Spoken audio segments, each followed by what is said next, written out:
Le char d'Apollon prend son envol. Un grand chantier débuté en décembre 2022 s'achève dans les jardins du château de Versailles. Armature consolidée, nettoyage, réparation des déformations et des fissures. Au total, une trentaine de corps de métier ont participé à sa restauration. Ce jeudi 15 février, leur travail était enfin visible pour le grand public. À cause des outrages du temps, une nouvelle jeunesse était nécessaire pour cette œuvre en plomb redorée à la feuille. Le plomb étant trop mou, il est tenu à l'intérieur par une armature en fer forgé. Or, dans un bassin, le fer forgé, ça rouille.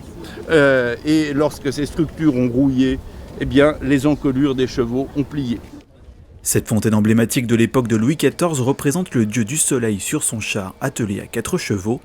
Composition en mouvement symbolisant le lever de l'astre du jour, cette œuvre de Jean-Baptiste Tuby a été créée entre 1668 et 1670. Le groupe sculpté composé de 13 pièces a commencé à retrouver sa place au centre du bassin d'Apollon dans la grande perspective.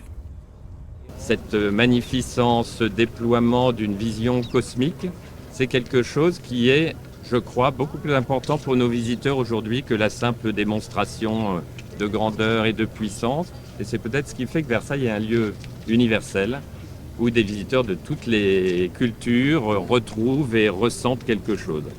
C'est toujours un plaisir de revoir une vieille connaissance. Ce que j'attends par la suite, bien sûr, c'est la remise en eau du bassin pour profiter pleinement de ce spectacle éblouissant. D'un poids d'environ 30 tonnes, le groupe sculpté du char d'Apollon devrait achever son installation ce lundi. Un arrière-plan royal pour les futurs Jeux Olympiques 2024. À 2,5 km de là, les épreuves équestres se dérouleront cet été au fond des jardins.